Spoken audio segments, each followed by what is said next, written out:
Hey everybody, Carl here with Drive and Ride Motors, and if you're in the market for buying a used car and a Hyundai Elantra is on your list, hopefully I'm going to be able to give you some information today that's going to help you out with your search and help you out with your decision.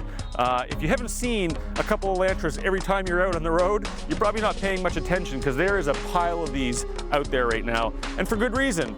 They have really great value. A lot of the features and tech that comes in the Elantras were ahead of their time as compared to some of their competitors, and with so many cars on the road, that means parts are cheap and maintenance cheap. They actually make a pretty good car.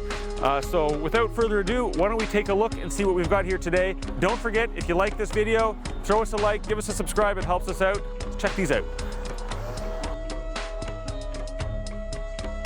So over here we have a 2013 GLS. This is the 5th gen model. On my right, we have a 2016 GT, and you'll notice this is a hatchback. And over here, we have the newly redesigned in 2017, 2018 GL model, and this one's got a few extra bells and whistles that I'll kind of show you some more detail a little bit later. We're looking at 3 different cars today, and there's all sorts of different options and different trim levels between the different models. We wouldn't have enough time in one video to cover all of them, but if you are looking for pricing, you are going to notice a little bit of differences in the price. Will fluctuate depending on if the car does have alloy wheels or if it just has hubcaps or wheel covers like these ones. And also, some of these models do have fog lights in certain trim levels, and that will affect the price a little bit as well. And if they don't have fog lights, you can see they've got these nice little black inserts covering them up. So for the first one we're going to take a look at, this is the 2013. Now in 2011 they released the 5th gen. Now as compared to some of the competitors in 2013, this car was very ahead of its time looking. You've got these nice flowing lines here, the long headlights that wrap around the front, which again follow the body line upwards, and the whole car kind of has a very sleek look going upwards here. It's very popular with a lot of the younger crowd for that reason. They also included a lot of tech inside we'll take a look at that some of the competitors didn't have on the lower level models. So overall, a really nice, stylish looking car. So this model comes with the 1.8 liter engine. That's good for 148 horsepower and 131 foot-pounds of torque. That's going to give this car lots of get up and go for being the small car that it is. Another benefit it gives it is the fuel economy. You could expect to get 5.3 liters per 100 kilometers on the highway and 7.6 liters per 100 kilometers in the city, which makes this car extremely good on fuel. Why don't we go check out the inside?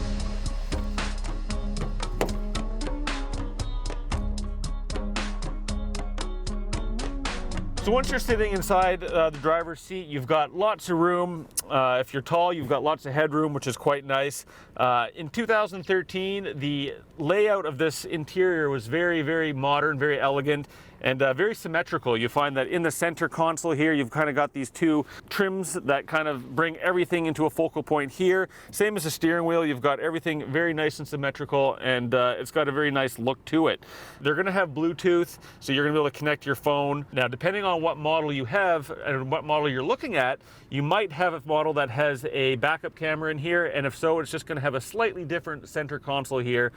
Inside a little compartment here, you do have a charging port and a hard wire, so you can plug your phone in through your aux, or as well plug an iPod in or a USB jump drive to listen to your music. Again, controlling it all from up here. So down here in the lower part of your center console, you're going to have your climate control settings. This is where you're going to be able to choose what vents you want your air coming from, as well as turn your AC on or off simply by pressing that button. This model does have heated seats for both the driver and passenger. So again, that is a nice option that came in most Elantras in 2013. It's got a very nice, easy to reach and comfortable shifting control system here. Now this one is the automatic. Keep in mind, if you're okay with driving a manual transmission, they do make this in a manual, and you can expect to save $1,000 or $2,000 depending on the general condition of the car if you go with the manual transmission. So in the 2013 model, you are able to toggle off your traction control by a little button down here to the left of your steering wheel, and you also have a button here called Active Eco Mode, and basically that's going to tame the car down a little bit to conserve your fuel mileage. You're not going to have quite the same performance, but you'll have better fuel economy. There's lots of room back here. My knees are touching the back of the seat, so if your passengers are going to be quite tall, they might find it a little bit cramped back here. You do have a sunglass holder up here, which again is a nice little feature. And overall, it's a very comfortable car. And so next we have on the list the 2016 Elantra GT. Now you'll notice that this looks different than the other ones because this is a hatchback. If you're looking for a hatchback style car, the GT is going to be your only option in the Elantra lineup. A lot of people like the hatchbacks because they do give a little bit extra functionality when it comes to storing or carrying different packages, because you do have a little bit more room in here as well, because this centerpiece does come out. Being a GT model, that does mean this car is actually a little bit different than the sedan style and more than just its physical appearance. This has a 2-liter engine in it, which is good for 173 horsepower and 154 foot-pounds of torque. So there's quite a bit more power. You're going to really notice that when you're on the road. So the suspension system in this car is going to be a little bit more beefy, be a little bit more sports tuned. So if you're looking for a real sporty ride in the Elantra, this might be a good option for you. Why don't we check out the inside of the GT, because it's got a different look to it altogether.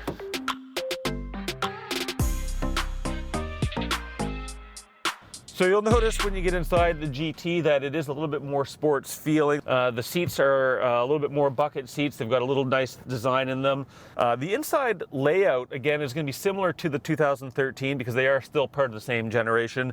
With the 2016, of course, you've got a few upgrades to the interior, and again, being the GT, a little bit different layout.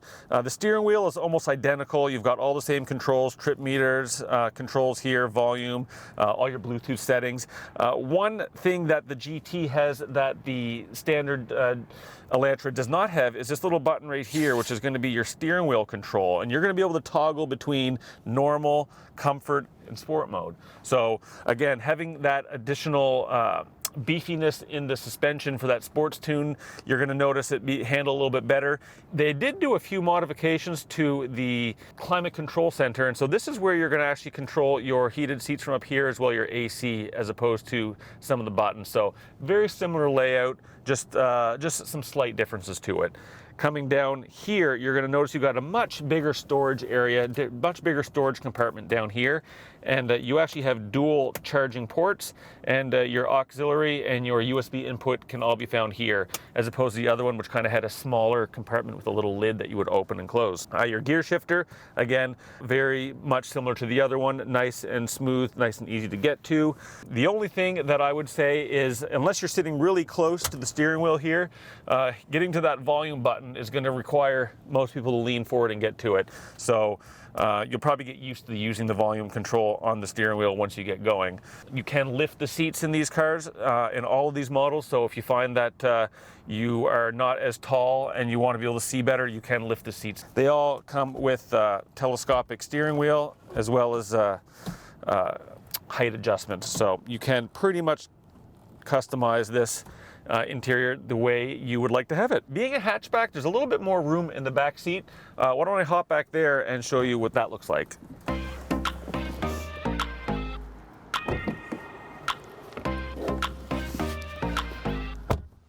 And so here we are. I have a little bit more headroom, and I have a little bit more legroom, and so the feel of the hatchback is that the back seat's going to be a little bit bigger. So here we're going to take a look at the 2018 Elantra.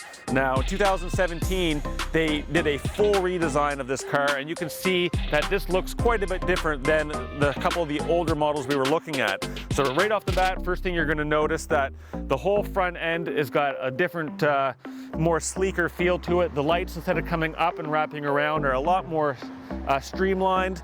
We got some really nice fog lights down here that are individual LEDs, so it looks really nice and modern, as well as a really big, imposing front grille that keeps to that hexagonal look to it that's, again, very similar to the Elantra look and feel. Couple other add-ons that they've done in this car, they do have the integrated turn signals into your rear view mirrors or your side mirrors, which is a nice classy feel to it. So you'll notice some of the body lines on the newer model, the newer design, are a lot more straight line. So rather than having a lot of these curves, it's going to come straight into the light here, and everything's going to kind of come straight, and it looks nice, modern, elegant, and classy. In these back tail lights, you've got 3 sections that light up, which again give it a really neat, distinct look. And all in all, I think they did a really good job redesigning this car, and you can see the evolution of this car has really taken a big leap forward in terms of design and aesthetic, if that's something that's important to you.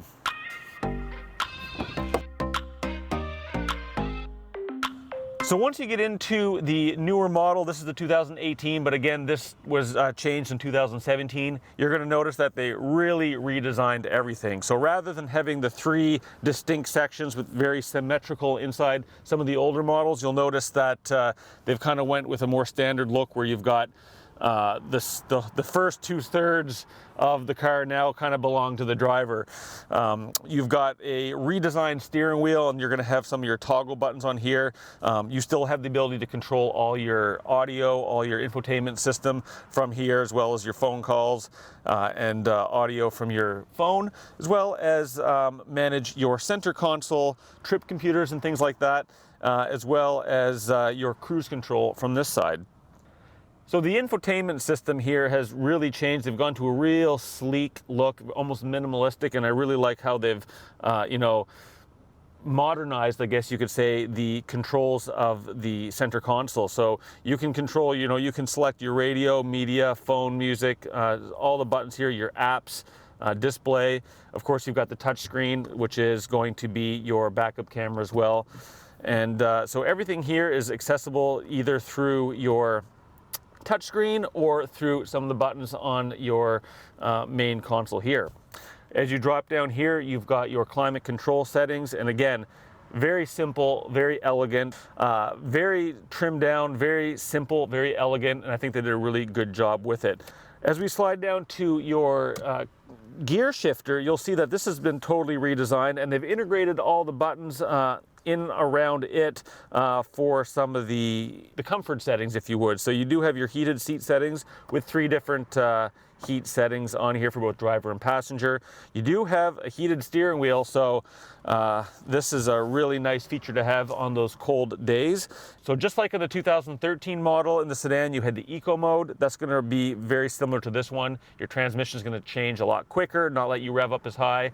It's going to feel like your power is cut down, but you're going to get better fuel efficiency. If you go to sport mode, what it's going to do is the exact opposite. In fact, it's going to actually allow your engine to rev higher, and you're going to get a much more sporty feel to the engine, which is going to improve the performance but cause your fuel economy to go down a little bit. So in the case of the 2-liter engine, you've got 147 horsepower and 132 foot-pounds of torque. So again, more on par with the 2013 or the 5th gen, this being the 6th gen, of course. And the fuel economy you can get with this one is going to be 9.3 in the city and 6.4 on the highway. So again, very fuel efficient. So another feature that comes with the newer generation of the Elantras is the blind spot detection. So you can toggle that on and off here. And what that basically does is if someone's in your blind spot and you pull out, that light is going to light up. So as part of the overall redesign of the 2017s and newer, you're going to find that the door is going to be redesigned as well. You're going to have all of your power windows and locks and mirror settings in here, which is in a very modern setting, and of course having your speakers with a tweeter up here as well to give you a little bit better audio sound. And very similar to the other cars, the back seat in this is going to feel very similar. Now, they did say that the car is slightly longer, slightly wider than the previous models, but in terms of noticing that in the back seat as a passenger, they're going to be pretty equal between the 3 of them.